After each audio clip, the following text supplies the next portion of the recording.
20 years after the Sotrean Revolution in Part 1, Yukizome, the adopted daughter of the Sotrean Empress Aurora, has left her exile. She has no intention to cause trouble or plans for revenge, but a simple need to be with her people once again. For a time, Yukizome found peace in a small village. She found a man, fell in love, and lived happily. But this was not to be.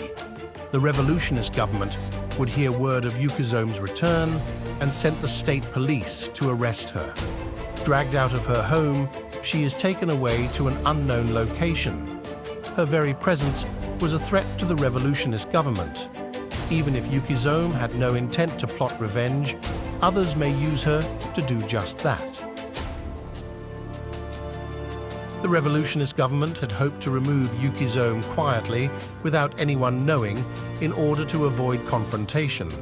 This, however, backfired. Yukizome's arrest became not only public, but also intergalactically viral, from the old guard of the Sotrean military to the leaders of the nation of Estalmore. Her imprisonment was highly controversial and a key political talking point at the time. There was an international cry for Yukizome's freedom, and this heard nothing but silence from the revolutionary government. Controversy without response became speculation, and speculation became rumor.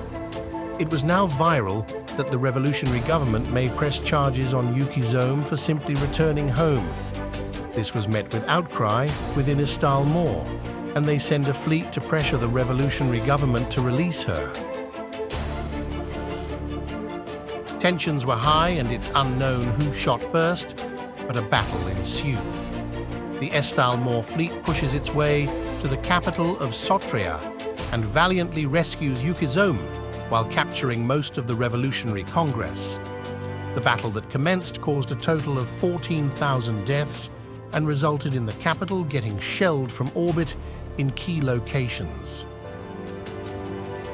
What was left of the revolutionary government feared a second revolution due to their weakened state from the more religious elements of the population. This fear and panic culminated into religious oppression for the masses, furthering the divide between the revolutionary government and its people. This fear was not totally unfounded.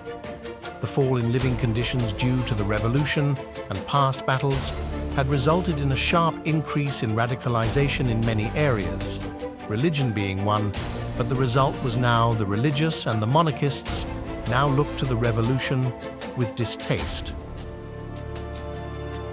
With the crackdown on religion and other key areas such as public meetings due to the conflict and rumors, the Liberals begin to withdraw its support from the Revolutionary Republic.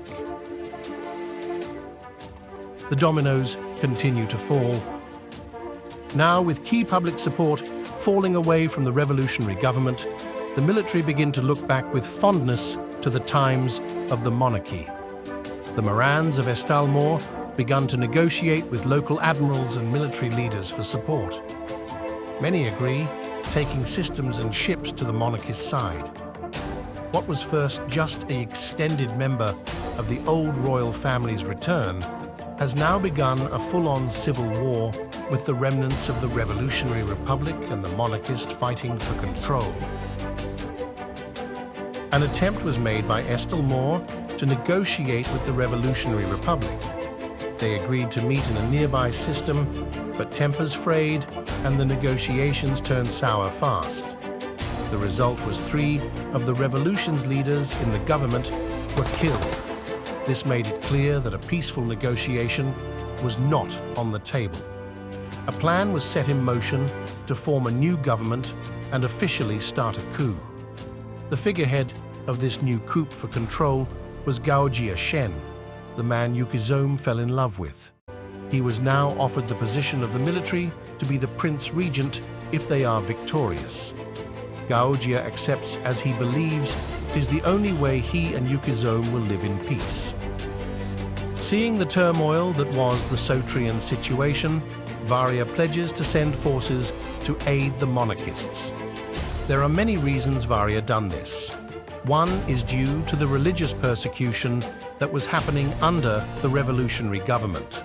Another reason is due to the impact on trade made by the continuous warfare of its neighbor. Thirdly, due to the treatment of Yukizome.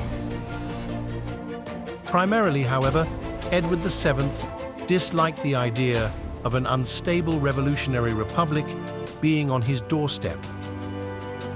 Now, two external powers back the monarchist cause, with rumor of the Asterian Star Empire reaching out to send support. The situation looks dire for the revolutionary republic, but a divine move may be the saving grace of the nation. The earldom of Rhodia, the galactic power of the south, has now pledged its support for the republic. They see the revolutionary government hanging by a thread and wish to aid, restore, and ultimately reorganize the republic to one of stability and freedom. Varia and Rhodia fight for their own ideas of the Sotreans' future. Ransberg pulls support away from the revolutionary government, while Astaria considers entering into the civil war. Lines are drawn and lives are lost. Stay tuned for Part 3.